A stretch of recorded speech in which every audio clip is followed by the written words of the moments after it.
Welcome to the Sales Lead Dog Podcast, hosted by CRM technology and sales process expert Christopher Smith, talking with sales leaders that have separated themselves from the rest of the pack.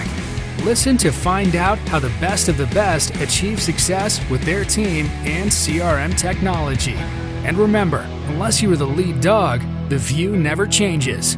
Welcome to Sales Lead Dog. Today we have joining us Greg Grand of Sales Xceleration. Greg, welcome to Sales Lead Dog.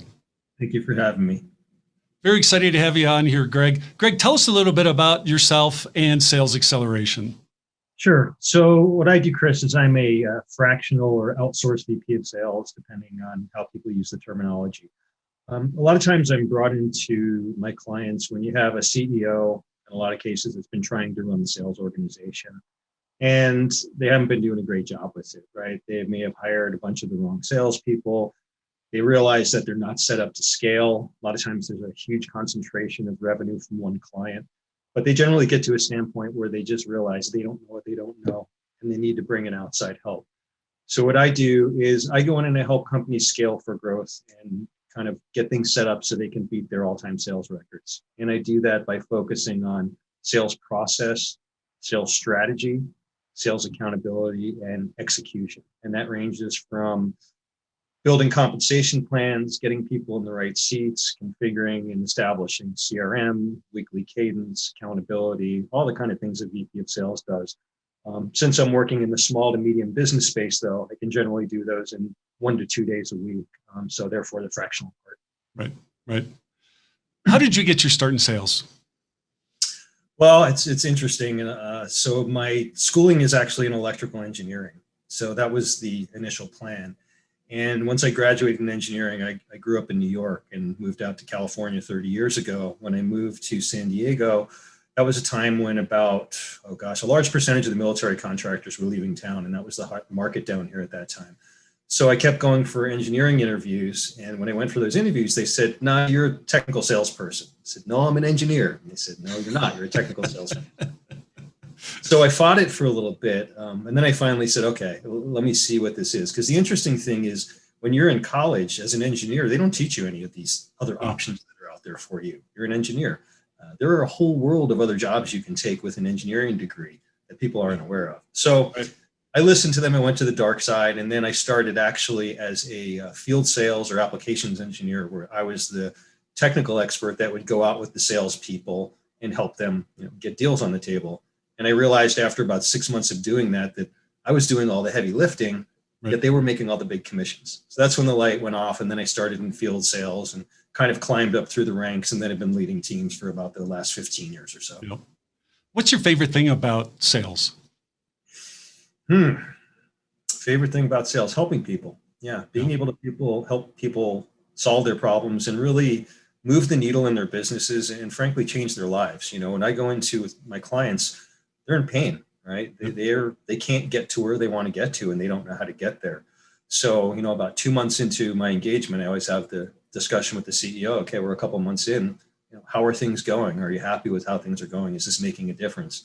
And the responses I get back, I still get chills when I talk about it, because the responses I get back make me feel like I really have an impact on their lives. When I was in the corporate business, maybe not so much. It was more about selling products. Right. But with this type of role, it allows me to change people's lives and really help their businesses. So that's the big reward for me. Yeah, that's huge. Normally, when I start the podcast with sales leaders, I'll ask them, what are the 3 things that have really contributed to their success? In your opinion, what are the 3 things? There might be more than 3, but what are the things that really contribute to success as a sales leader? So I think that there needs to be a changing of the script in some stages, because even as recent as a couple of years ago, I've been involved with organizations that still have an old school rule by intimidation view of how things should be done. And I believe that a sales leader really should be putting themselves in a servant leader mindset, that almost in essence, you work for the sales team. Now, of course, there needs to be the discipline and all the things you need to do as a leader. But, getting to know your salespeople as humans, I think is important. For instance, when I get involved with any new client, I work with their sales teams and I have them do SMART goals, but not just business SMART goals. I have them do 5 SMART goals for business and 5 for personal. So I can really get to understand what makes them tick, right? Not all salespeople are motivated by that huge commission check. They want to be part of something bigger.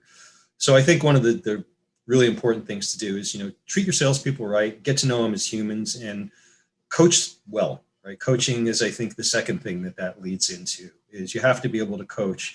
You can't just sit there in the sales meetings and beat them up for being short on their quota or not making as many outgoing calls and things like that. What I like to do is, I have my hour-long weekly sales meeting. I also do have 1 hour individual one-on-one coaching sessions with everybody in the sales team. I think a lot of people ignore the top performers thinking that they're doing great, so we don't need to talk to them. And as you know, Chris, that's not the case. They need some love too. So I'd say, serving is really important.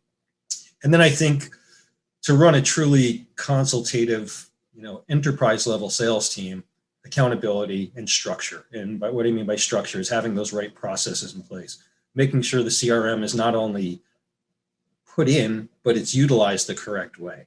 Right. And that you have a good pipeline with gates between the different stages to keep everybody honest, and make sure all the process is there and it's understood by all. You're speaking the same language. It tends to make for a much smoother organization. And you can, if you have to have tougher discussions, you should do that one-on-one. I don't believe that the larger meetings with the CEO are the place to do that. And then I also believe continual learning, really. I mean, I've got in the middle of, I think, 6 or 7 books right now, depending on what I'm feeling right now. And the people I surround myself with in my professional network are always lifelong learners.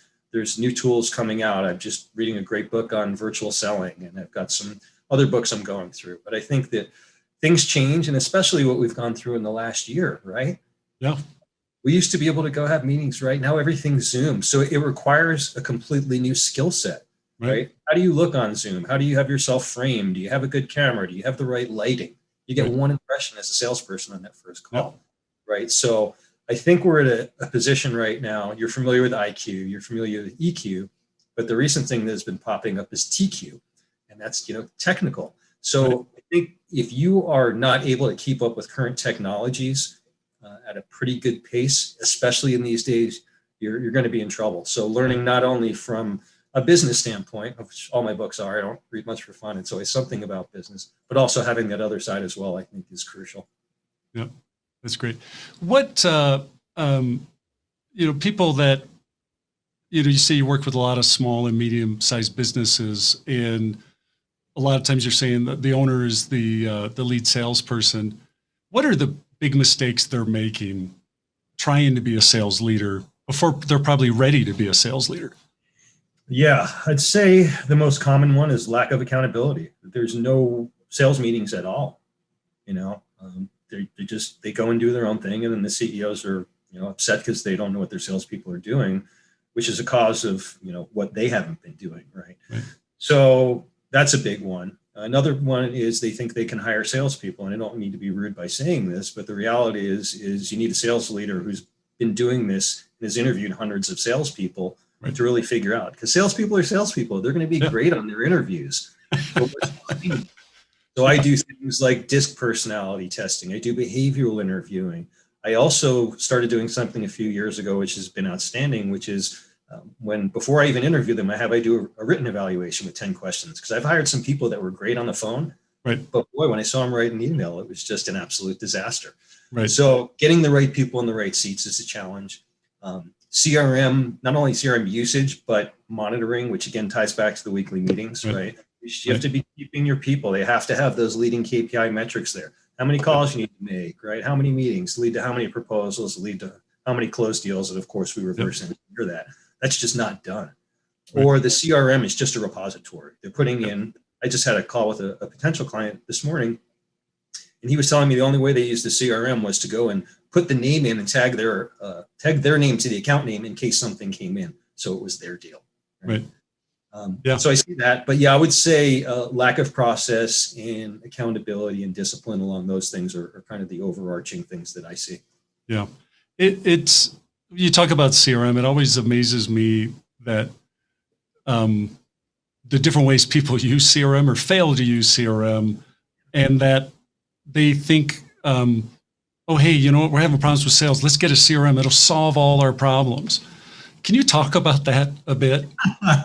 Oh, gosh. I mean, if you were snickering, because it's almost comedic what I see out there. Well, good thing I say names on here. what I find generally is even if they have a CRM, they're still using spreadsheets. And they'll show me their 14 Excel spreadsheets and how they're trying to track their business. Yep. So I think they have the good intentions, right? They Yep. hear that you need a CRM, but they have never had that sales leader to teach them how to use it effectively. Right. So they sit there and they're happy they have the CRM, and I say, okay, show me your dashboards, right? With my clients, I literally have 30 dashboards. 20 are based off of leading KPIs and 10 off of lagging KPIs. I go there and have one dashboard there, right? Right. And then the salespeople, and this is just the general CRM thing. I think there's just a misconception in large by the actual sales hunters out there that this is a big brother thing. Sure, if you leave, the data's there. I get that. However, my belief in CRM is it's the best personal time management system and efficiency management system you can use, right? Yep. Get the lead, you go ahead, you set it up in your CRM. What I do is when I'm on calls, I actually take my Zoom screen and I put it up to the top, and then I have my CRM on the bottom. So I can take my live notes as I'm talking. You can't tell, well, I'm not a great typer, but I look down here and there. Right. But yeah, everything's done there. I get Yep. done with that. I set a task, right? Yep. 3 days, I'm going to go make another phone call. Then the next day they wake up. You don't have to think about what you do. You have 30, 40 tasks right there. You click the button, you run through them. Now, of course, on the other side, from the ownership standpoint, with a good pipeline and sales process, you're not just putting in, hey, I have $1 million deal. We're doing different steps along the sales process with gates that you have to do these things before you go to the next step. And we're weighting those 20, 40, 60, 80% down the line. So you actually have a much better indication of the true trajectory of where your business is heading from a financial standpoint. Yep. I'm a big believer in sales process and having a good sales process that is facilitated by your CRM. Let's back up a little bit and just before not even talking about CRM, but let's talk about sales process. Mm-hmm. When you work with a client, how do you get them into that world of, hey, we're going to create some structure around your sales process?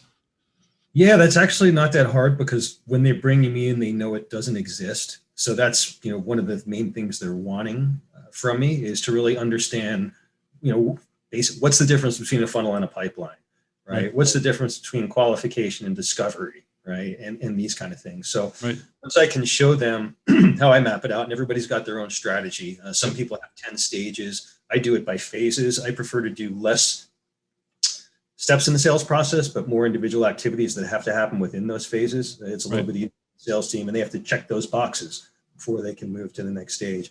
But again, for me, getting process in place it's clearly what they don't have, and they don't have any idea what's going on with their sales team, their revenue, where things are coming from growing. And they know that at least, especially on the sales pipeline from a revenue generation standpoint, now they know that they're going to have a much clearer picture, again, to that trajectory of revenue where they don't have anything existing at all right now. Right. So yeah, that's one of the main things I'm brought in for. So it's never a tough discussion. It's just what is best for each customer, because all my solutions are customized, of course. Right. That's awesome. Building a team is super important as a sales leader. You want to have a great team. What are your keys, or what's your strategy for building a great sales team? Lots of interviewing. And in-depth interviewing, right? So I think a lot of people will just go off of that. I got a good vibe from this person on the phone, but you have to go deeper than that. So for me, building the right team is making sure that right person is in the right seat, especially when I'm working with these companies that are maybe 5 or 10 million, and they're only going to hire 1 or 2 salespeople. So I have to get those hires right. So I generally use a recruiter on the front end of the portion, who I have a partnership with, and then they do some initial screening, which I give to them. They have a conversation. They do a behavioral interview with them. Then they'll pass the information on to me. I will then, if I'm interested, have them do the written questions. If they pass that, then I talk to them. Then after that, I will give them both DISC and behavioral interviewing assessments to do. If they pass all 7 of those steps before, then it will go to the CEO and COO of my potential client for, do you like them? Do you want to make an offer? So I think the thing is on interviewing and building that right team, of course, it's always getting in the right person in the right seat, but it's doing that due diligence, deep due diligence. Can they speak? Can they write? I had some job interviews where guys were on a couch with dirty socks on the couch, right? I mean, true story. So, I think you just need to be detailed and not just take it at, they have a good resume and they seem like a good person. Go deeper. understand their personality, because the other big thing is part of getting that right team together is that person going to fit within the culture? And that's a real big thing. Every company has their own culture. So if you get somebody that, it's a conservative culture, I'm in San Diego, maybe it's kind of more of a beachy kind of vibe, right? Get somebody that's just a bull in a china shop, that's not going to work. Right. And well, it may work with one person. So I'm looking at the entire human, not just this hard sales skill set. Because you can have some people that are great salespeople that maybe aren't the nicest humans, right? Right. When I talk with sales leaders a lot about their composing a team, they talk a lot about balance. You can't have an entire team of hunters, or sharks or whatever. You got to have a mix. How do you go about creating that mix, or how do you know when you don't have the right mix?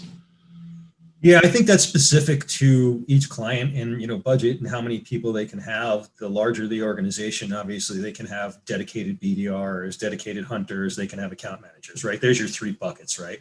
Hunters, right? Yeah, the farmers, right? And then you have the prospectors, and even there's the different hunters. There's the field hunters and the inside hunters.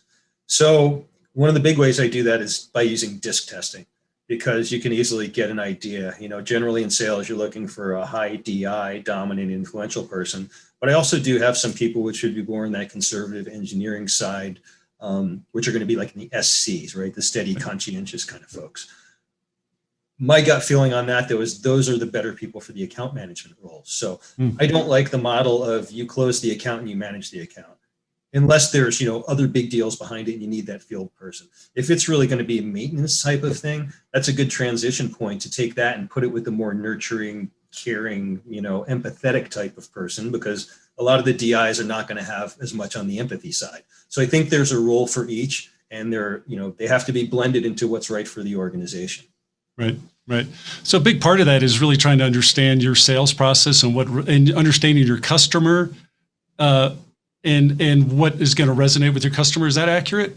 So like if my customer, if I know from my experience that, we have to do a lot of consultative type setting or selling and really build that rapport with them, then you need someone that's going to be able to do that. Correct? Yeah, absolutely. And there's different styles, right, that work with different people. When you get into, I don't want to go down this whole disc road, but when you do that, there's ways to communicate. I'm more of a dominant individual, so I like to be communicated very direct, very to the point. Sending me a blunt 2-sentence email is great for me. I like that. Yep. If I do that to an engineer, though, and I have clients like this that are tech companies that are very engineering centric, I know when I approach them with something, I need to have the data. So a perfect example would be I'm looking at some lead generation type of things and list gathering for phone numbers, because I believe the phone is very underutilized these days. So I have one client and I can go and say, hey, I did the research. I think this is the right one. It's going to cost us $150 a seat a month. He'll say, okay, great. When I go to my tech client, I can't do that. I have to do my research. I have to create a spreadsheet with the different options, the different prices, maybe a couple graphics, and show him, okay, here are all the options, because that's how he makes decisions. Right. So I think it's, matching that up with the people of how do they think, how do they like to be communicated with, and what's the best way to, maximize effectiveness in that. Right. Once you have your team built, how do you keep your team motivated and focused? Well, weekly meetings for sure. Pound the table on that. It's not done. Sometimes they're biweekly, sometimes they're monthly. You have to have, a weekly meeting at the same time, same day, every week. And that doesn't change without fail unless there's a catastrophic event. I think having the CEO involved in these meetings is important. A lot of times once I'm involved, the CEOs are hiring me so they can get back to working on their business, not in their business. Mm-hmm. So they tend to pull back a little bit and say, okay, well, you've got this and you can just give me an update 30 minutes a week, which is fine. If they want to do it that way, I can do it. I think when the sales team sees the CEO involved, that he cares about what they're doing and is offering help and things like that, it does make a big difference. And then I think the one-on-one coaching sessions are really important, because you can get really deep and kind of find out what's going on, what's going good, what's not going bad, how can you help them. So just spending time with them. So many companies bring salespeople in and it's, here's a list and here's a computer and good luck, you know what you're doing. So I think, at the beginning, onboarding is super important to make sure they're brought in the right way and they have the support. I have a kind of arrangement in my business where I have a relationship with a local sales trainer. I'm not a sales trainer. I'm not going to sit in with the team and do 2 days of psychological sales training, but he has a monthly program. So when I'm working with my clients, you have someone like myself doing an hour a week and someone else who's also been doing it in a different area for like 90 minutes a week in a kind of a group setting. So you have these salespeople getting 2 to 3 hours of individualized sales coaching. When they see that you're investing your time in them and you care, right, and you really want to see them succeed, it tends to create some pretty good loyalty. Yeah, I that's one of our core values. Actually, is we require everyone at our company to do 2 hours of training a week and have a training plan for the year. I just think learning and having that, showing that, like this is important to us, is so it pays benefits beyond whatever it costs. Absolutely, yeah. When this is on our point. This is, as you know, this is the biggest problem with sales training. And I like the Sandler methodology. And then right. David Sandler wrote a book, and it was, I think, you can't learn to ride a bike at a seminar. And I think most corporate situations, they go, okay, we're going to do sales training.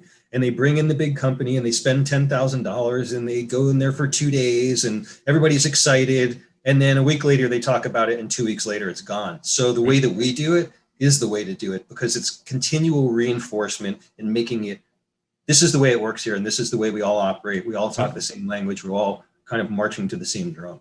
Yep. Yeah, I love that. A big part also of being a sales leader is finding who's next, who needs to be moving into that slot.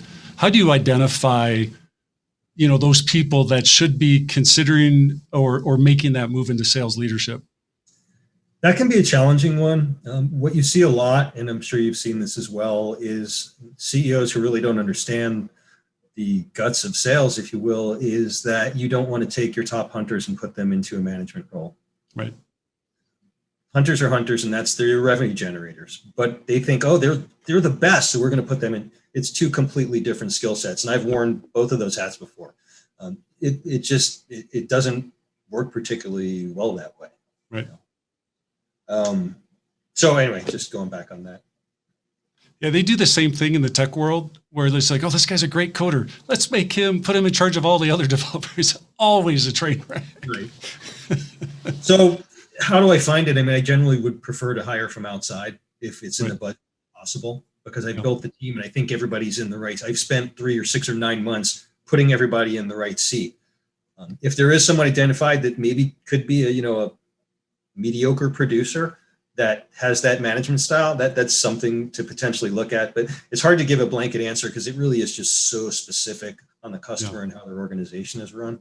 Yeah, no, that's fine. Let's talk about CRM a little bit. We talked about it some more, but I always start this discussion with CRM. Do you love it or do you hate it? Can I say it depends on the platform? I haven't gotten that answer yet. That's a great one. Yeah, because in my world, sometimes I don't have the luxury. I have my preferred CRMs and I have the CRMs that I despise, and I won't throw those out there. I don't think this is the venue to do that. As I kind of hit a highlight, I think that CRM is absolutely imperative for a salesperson to own, master, and live in, because it's the best way you can kind of manifest your own success if you handle it the right way and make sure you're following it and putting all your notes in and setting your tasks and kind of following your own workflow there. So I think it's an absolute necessity. And of course, it also gives the CEO visibility into their business that they've never had before. Right. So I've never viewed, well, maybe when I was younger in my sales career and I was working on some homespun CRM systems, I felt it was that there wasn't any value now. But the way that CRM systems are developed now, you can do so much and get so much information at just looking at 1 or 2 or 3 different screens. So I'm a huge fan of CRM. Yeah, that's great. One of the things I think a big mistake people make when they're deciding like, hey, we need a CRM or we need a new CRM is they're focusing on the technology and, oh, we need a CRM. Instead of looking at what's behind this, the thought of why we think we need a CRM or a new CRM. And so they just completely skip over sales process and creating that structure that you were talking about.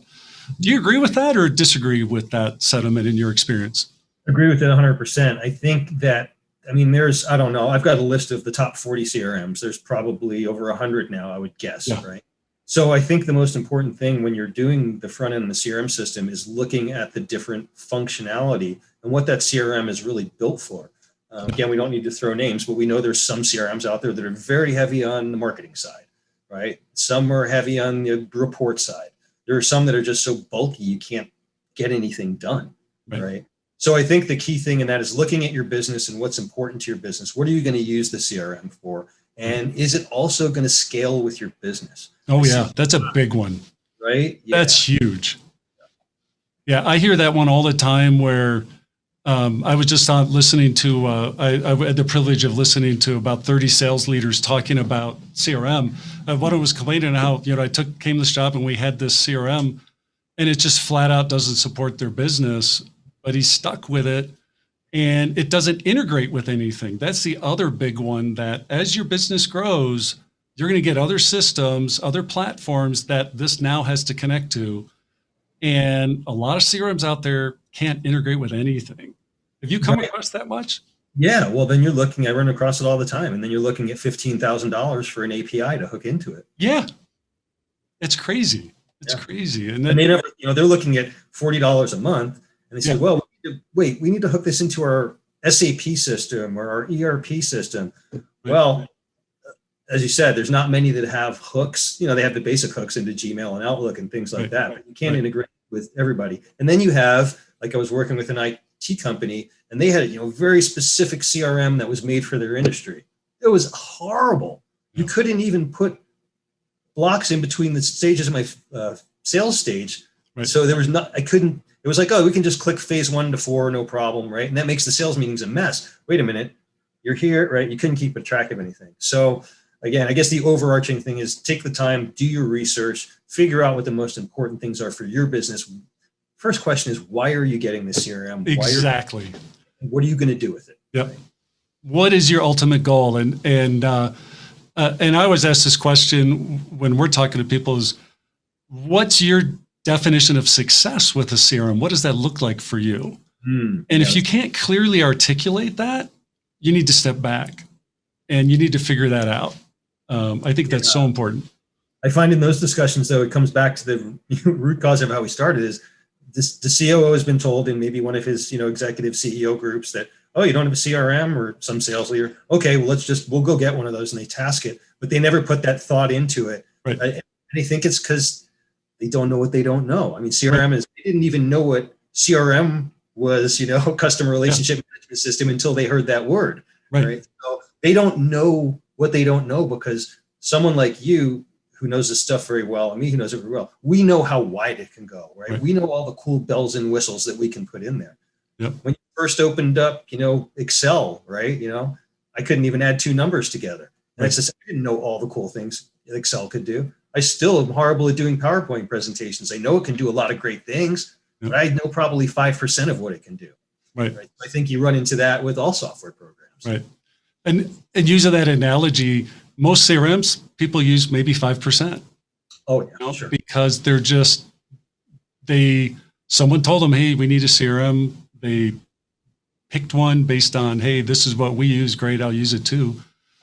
And they just don't achieve success. Yeah. And the reason is even when they get it, they don't know how to set up the process. Right. And the accountability behind it to make it work. CRM, I don't care what you put in there, unless you have a sales leader every week sitting down with the team, reviewing numbers, reviewing their pipeline, what's moved down the stage, what's going to close this week, this month, this quarter.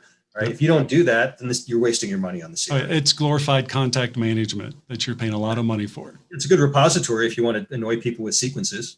That's right. Yeah. What's your advice? Do you have, advice for a sales leader that, hey, our CRM sucks or we're not happy with it? What should they be doing to address those issues? Well, the first question would be, why do you think it sucks, right? And then figuring that out, right? What is the CRM not doing? I can tell you there were CRMs that I had that I preferred, and then they changed their pricing structures, right? Which changed, you had to go to different places. So it depends what's not. If you're having that discussion, my CRM sucks, the first thing is, why do you think it sucks? And does it really suck? Have you done the research to check and see all those things? I'll go into a CRM with a client and say, oh, this thing sucks. But then I go and I take a 50-minute training, or I talk to the integrator and spend an hour with them and go, oh, okay, actually, it's not that bad. So I think all of us, especially in these days and times where you make snap decisions and can't watch more than a 30-minute video, it's easy to just discard a piece of software because it's not doing what you want it to do. Right. But it's software. You have to tell it what you want it to do. Exactly. That's awesome. Greg, I really appreciate you coming on Sales Lead Dog. It's been great listening to you. If people want to reach out and connect with you, if they want to find out more about your company, what's the best way to do that? Sure. Quickest and easiest way would be give me a call on my cell phone, which is 619-417-1100. You can certainly reach out to me on LinkedIn. My name is just Greg Grand, Greg-Grand. And if you want to do it the old way on email, it's just ggrand, GGRAND, and that's at salesxceleration.com. And so sales, XCELERATION.com. Yep. Thank you for the having first one to give out his cell phone number. Yeah, I know it's pretty risky, but hey, if you're interested and you want to talk to me and get your That's right. order, it's the quickest way. I have a spam blocker on my phone. I'm okay. And thank you for having me, Chris. This has really been a blast. I enjoy talking with you. Yeah, it's been great having you on, and thanks again. Okay, excellent. Have a good weekend. As we end this discussion on Sales Lead Dog, be sure to subscribe to catch all our episodes. On social media, follow us on LinkedIn, Facebook, and Instagram.